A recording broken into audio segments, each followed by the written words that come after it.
We walked into their most sacred service to prove it was all empty ritual.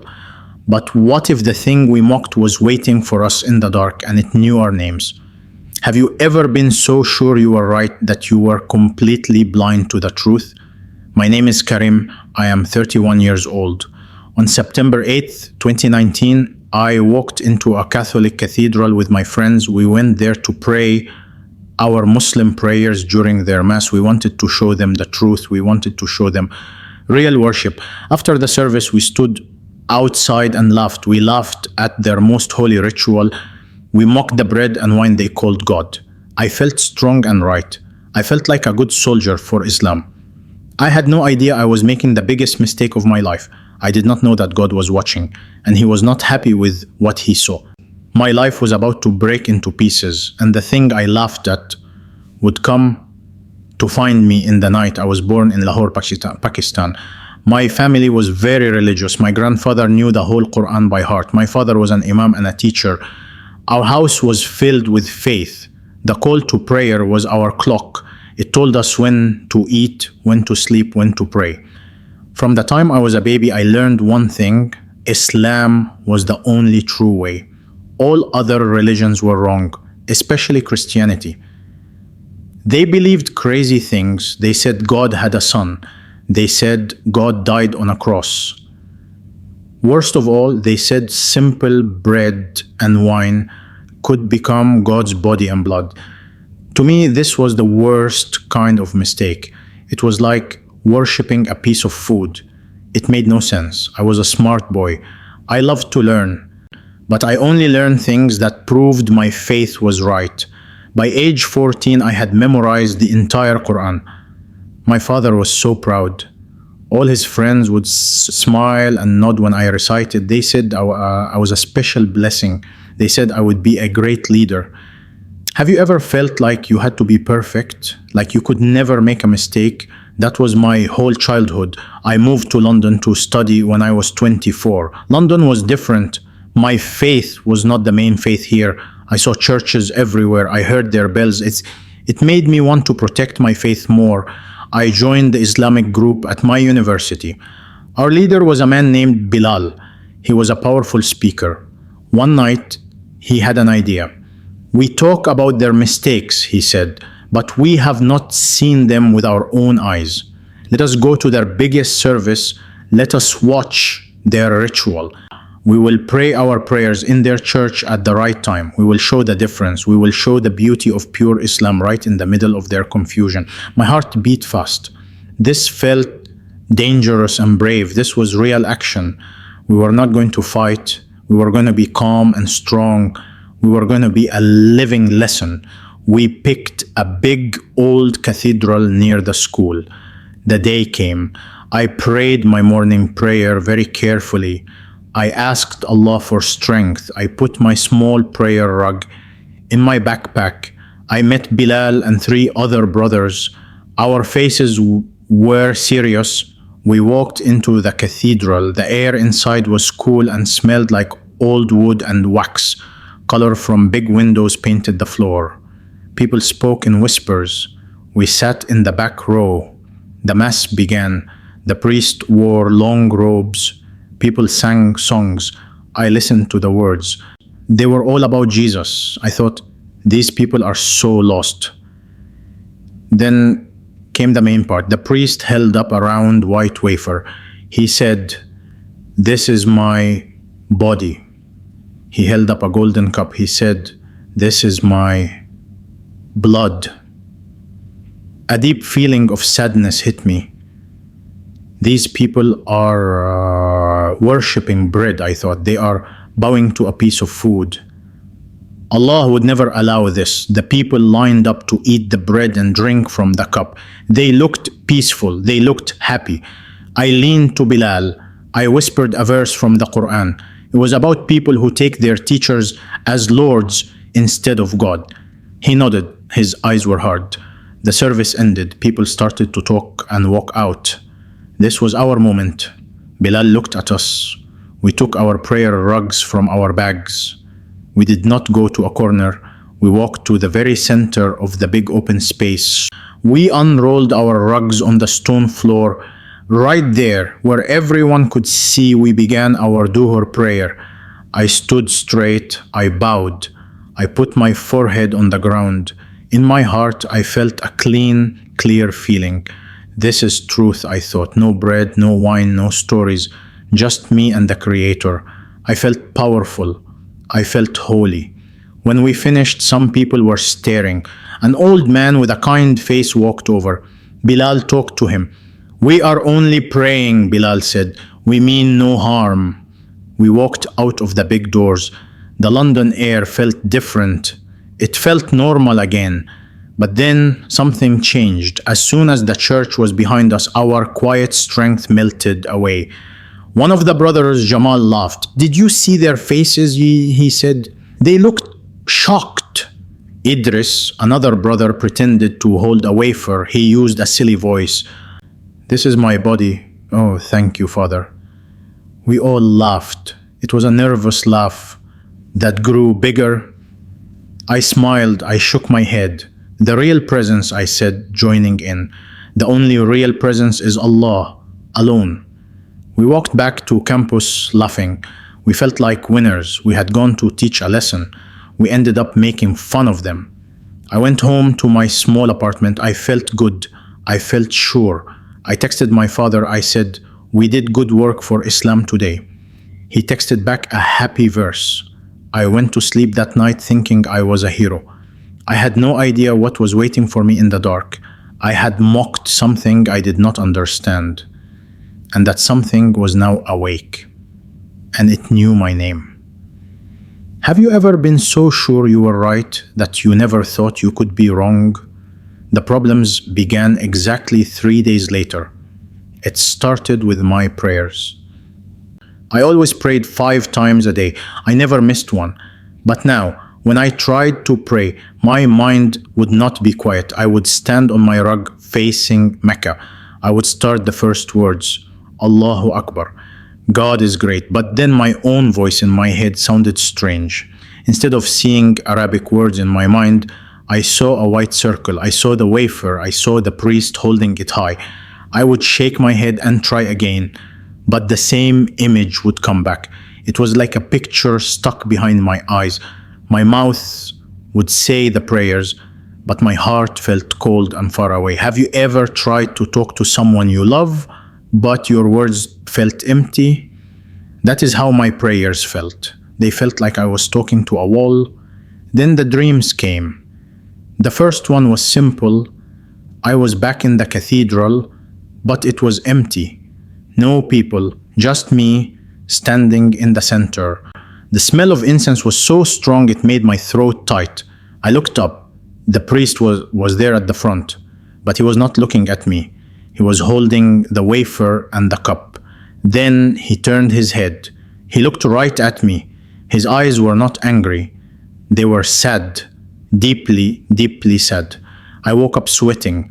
My clock said 3:17 a.m. My room was silent, but I could still smell the incense. I got up and checked everything. I opened the window. The smell would not go away. It stayed for an hour. I did not sleep again that night. The next night, the dream was worse. In the dream, I was laughing with my friends on the sidewalk. We were mocking the Eucharist, but then the laughter died in my throat. I looked down at my hand. I was not holding nothing. I was holding the white wafer. It felt warm in my hand. I tried to drop it, but I could not. It stuck to my skin. I looked at my friends for help, but they were gone. I was alone. And a voice, quiet but clear, spoke in the dream. It said, "This is my body." I woke up screaming into my pillow. The smell of warm bread filled my room. Not regular bread, a sweet, clean, holy smell. I turned on all the lights. I searched my small kitchen. I had no bread. I had not cooked. The smell was just there in the air for no reason. My daily life started to fall apart. I was a student. I studied history. But now, when I tried to read my books, The words would swim on the page. English words would twist and look like Arabic for a second. Then they would twist back. I would read a sentence about ancient kings and my brain would see the sentence as Kesam. This is my blood. I would slam the book shut. My hands shook. I went to the university library thinking a public place would help. I sat at a long wooden table. I opened my laptop. I tried to write an essay. My fingers typed the words, "The real presence is..." I stopped typing. I did not mean to type that. I deleted it. I took a deep breath. I looked out the tall library window. Across the street was a small church, a little stone church with a pointy roof. I had walked past it 100 times. I never really saw it. Now I could not look away. The sun shone on its cross. The cross looked black against the bright sky. I stared at it. I could not move my eyes. A thought entered my head, a thought that was not mine. He was there, for you. I jumped up from my chair. The sound was loud in the quiet library. People looked at me. I packed my things and almost ran out. I went to see Bilal. I needed to talk to someone who understood. I found him in the Islamic Society room. He was smiling, talking to some new students. I pulled him aside. "Brother," I said, my voice low, I have not been well since our visit. He looked at me carefully. "What is wrong, Karim?" I told him about the prayers, about the feeling of emptiness. I did not tell him about the dreams or the smells. I was too ashamed. That sounded crazy. He put a hand on my shoulder. "Shaitan," he said, "Satan. He attacks those who do good work. You made a strong stand for Allah. Now the devil is trying to scare you. He is putting doubts in your mind." This made sense to me. It was a spiritual attack. I felt a little better. Bilal told me to recite Ayatul Kursi, a strong verse for protection, many times a day. He told me to pray more, not less. I went home and tried. That night, before sleep, I recited the verse 100 times. I fell asleep feeling safer, but the dream came again. This time I was in my own apartment. The doorbell rang. I opened the door. No one was there, but on my doorstep was a single white wafer, like the one from church. It sat there on the dirty mat. A voice behind me inside my apartment spoke. It was the same voice from the other dream. It said, "I am here." I spun around. My apartment was empty.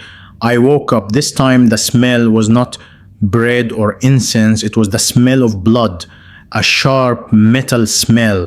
I gagged.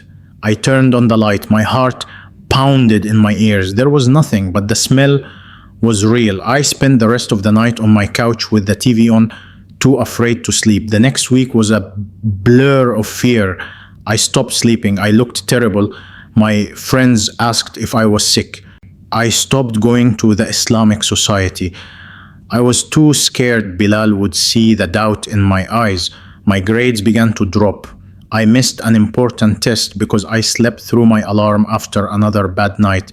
The worst part was the loneliness. I could not tell anyone. My family back home, they would be heartbroken. My Muslim friends, they would think I was losing my faith. I had never felt so alone in my whole life. I was drowning in my own mind. And the visions and smells were anchors pulling me down. I started to think maybe I was going crazy. Maybe the stress of school and being far from home was too much. But a quiet, terrible thought kept whispering in the back of my mind. What if it is not Satan? What if it is God? But not the God you know. I pushed that thought away. That was the worst thought of all. That thought felt like betraying my father, my grandfather, my whole life. Have you ever been so afraid of a thought that your whole body shakes when you think it? That was me. I was trapped, and I had no idea how to get out. The breaking point came on a cold, rainy Thursday in October. The gray sky felt like a lid on the city. I had not slept properly in almost 4 weeks. I was a ghost of myself. My clothes hung loose, my eyes had dark circles. I moved through my day like a machine. Go to class, do not listen, go home, try to pray, fail, try to sleep, have terrible dreams, wake up smelling something that was not there. That Thursday, I had to go to the market for food. I walked with my head down, the rain soaking my jacket. I passed the little stone church, the one across from the library. I always cross the street to avoid it now. But today the street was busy with cars. I stood on the curb waiting. My eyes drifted to the church door. It was a heavy wooden door with a big ring for a handle. As I watched, an old woman walked up the steps. She pushed the door open. A slice of warm yellow light fell onto the wet steps. And then I heard it. Music. It was very soft, coming from inside. It was a simple hymn, played on an organ. The sound floated out into the rainy street. It wrapped around me. It did not feel like an attack. It did not feel scary. It felt like a memory of something peaceful I never knew. A pain cracked open in my chest. It was a pain so deep and old it shocked me. Tears filled my eyes. I was crying right there on the street in the rain. I did not know why. I hurried across the street away from the music. I bought my food with shaking hands. I went back to my apartment. I was soaked and cold, but the music would not leave my head. It played in a loop. That night, the dream changed. There was no church, no priest, no wafer.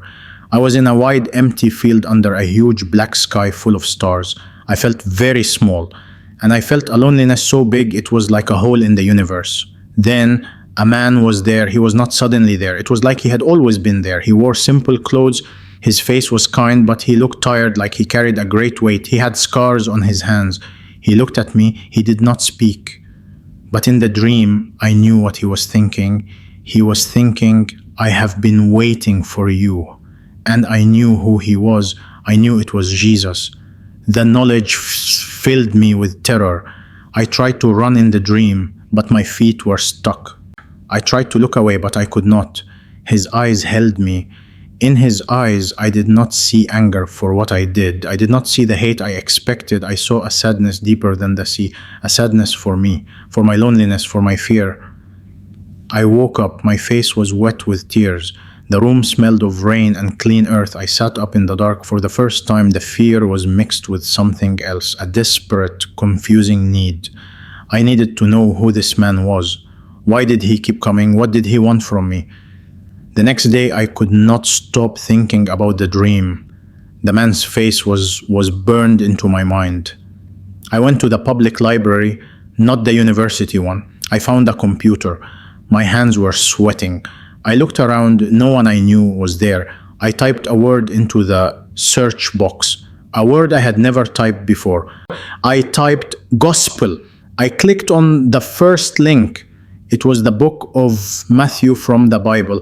I started to read. I read about Jesus healing sick people. I read about him feeding thousands with a little bread. I read about him forgiving people who did bad things. My heart beat fast. This was not the weak prophet I learned about in Islam. This man had power and he had shocking love. I read for 2 hours. I forgot where I was. Then I read about the Last Supper. I read the words, take, eat. This is my body. My breath caught in my throat. Those were the words the priest said. The words we mocked. Here they were coming from Jesus himself. I scrolled down. I read about his arrest. I read about his trial. I read about the cross. I read how he was whipped, how they made fun of him, how they nailed him to the wood. And I read his words, Father, forgive them, for they do not know what they are doing. A sob broke from my mouth. I put my hand over my lips. The people at the other computers looked over. I did not care. The words on the screen blurred through my tears. They do not know what they are doing. That was me. I did not know what I was doing. I mocked him, and he asked his father to forgive people like me. The weight of what I had done fell on me.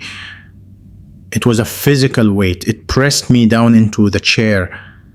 I had not just been wrong, I had insulted a good man, a holy man, a man who loved so much he let people kill him.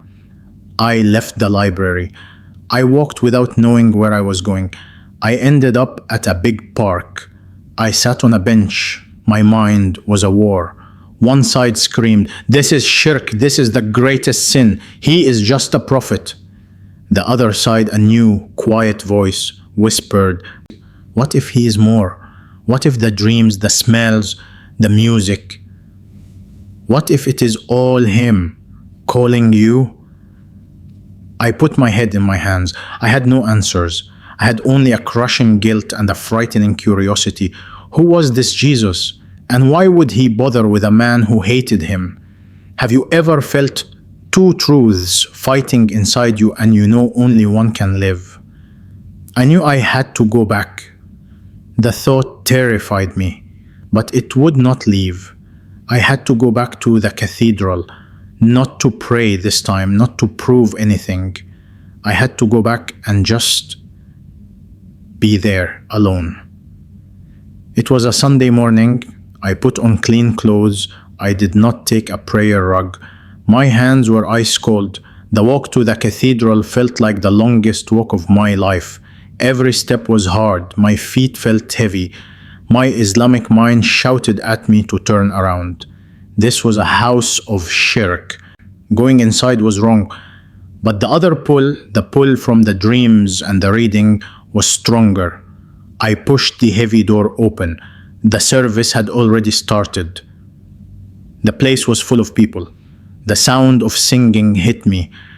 It was beautiful and full of joy. I slipped into the very last row in the corner.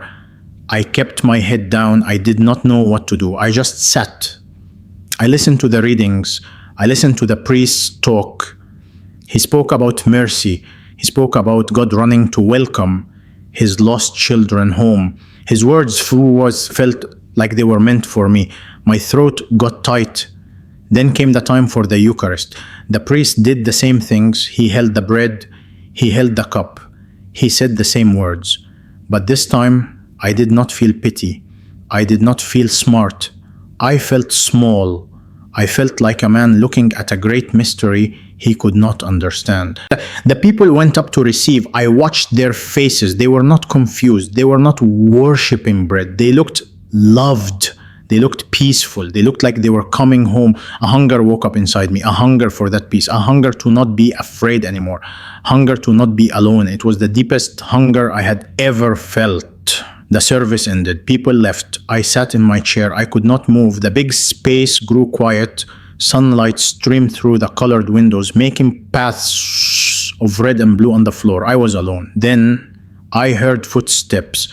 An older man walked down the side aisle. He was dressed in normal clothes, but he had a kind face. He saw me sitting there. He walked over. "Hello," he said softly. "My name is Father John. Are you all right?" I looked up at him. I could not speak.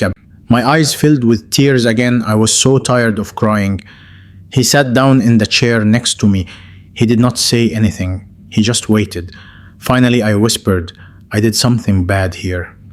He nodded slowly. "Do you want to talk about it?" And it all came out.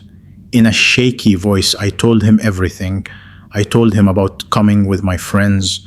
I told him about our prayers in the aisle. I told him about our laughter outside. I told him about the dreams, the smells, the fear, the Bible reading, the war in my heart. I did not say I was Muslim. I did not have to. He understood. He listened without a single look of shock or anger. When I finished, I was crying hard. I felt empty and broken. Father John was quiet for a moment. Then he said, "God is not angry with you, my son. He has been calling you. What you felt was your soul recognizing its creator even when your mind fought it. Jesus was not offended by your mockery. He was wounded by your loneliness. He came to find you." His words were like warm water on frozen hands. They hurt and healed at the same time. "What do I do?" I asked, my voice cracking.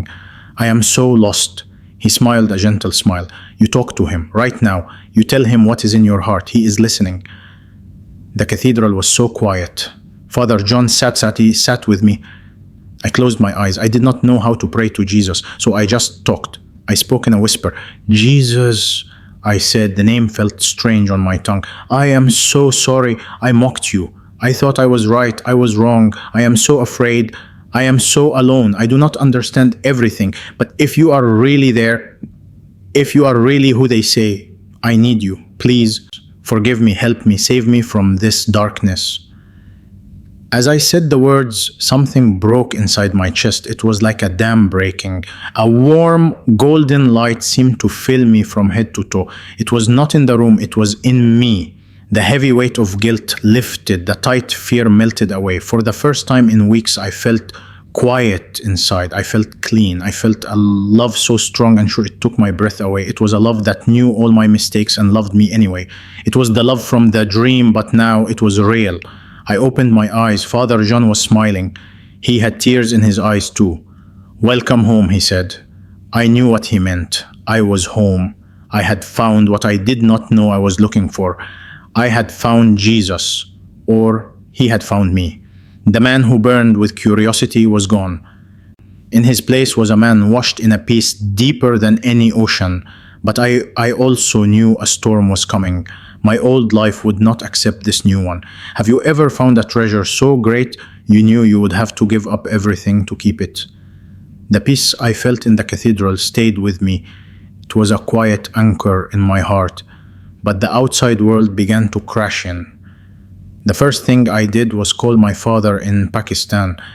It was the hardest call of my life.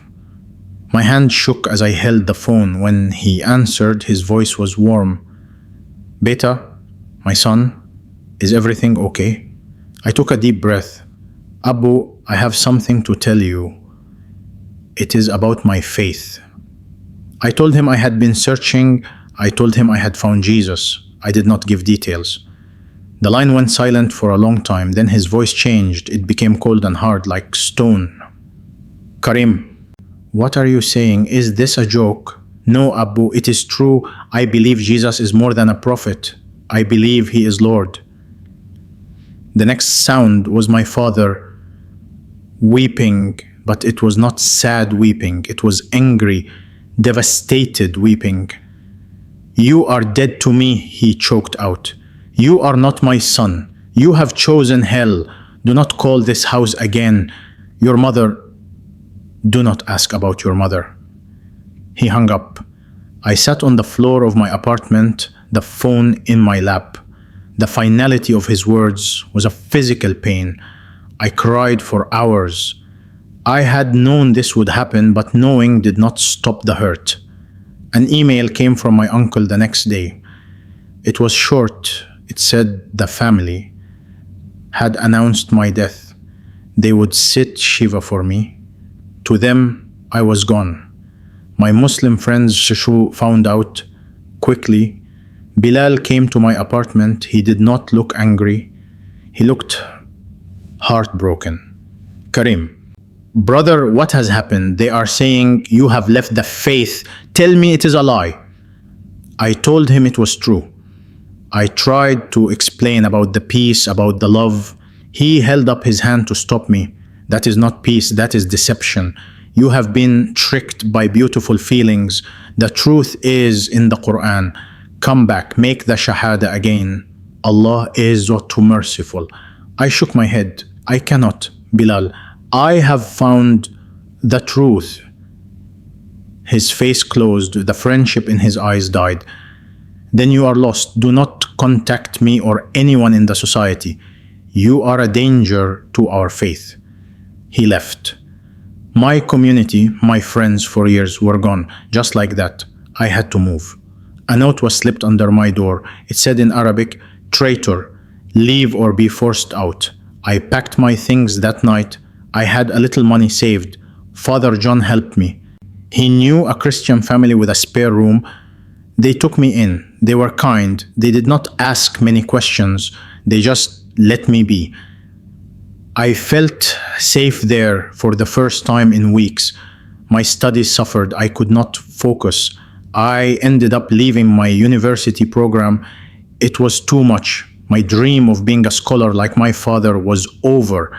I lost my family, my friends, my community, and my career path, all in a few weeks. People might ask, was it worth it? In my lowest moments, sitting in that strange room, I would look at a small cross the family had on the wall. I would remember the feeling in the cathedral, the love, the peace, the certainty that I was forgiven and known, and I knew the answer, yes, it was worth it. What I gained was so much bigger than what I lost. I gained a father who would never disown me. I gained a love that would never leave. I started to learn about my new faith. I was baptized 6 months later in a small ceremony. The water was cold, but my heart was on fire. I took a new name, Paul, but I kept Karim too. It was my story. I began to share my story with other lost people. I met a woman named Hannah at a Bible study 2 years later. She loved God and she loved me for who I was now, not who my family wanted me to be. We were married. We have a daughter now. We named her Grace because that is what I found. Unearned, unwanted, unbelievable grace. Sometimes I walk past a mosque and hear the call to prayer. A part of my heart still aches for my father. I pray for him every day.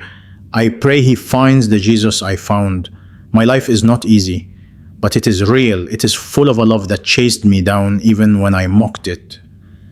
I went from mocking the Eucharist to living for the man it represents. If Jesus can change a heart like mine, a heart full of pride and certainty, he can change any heart. He is calling you too. Maybe not in dreams or visions, maybe in a quiet thought, a gentle pull, a hunger for something more. Will you listen?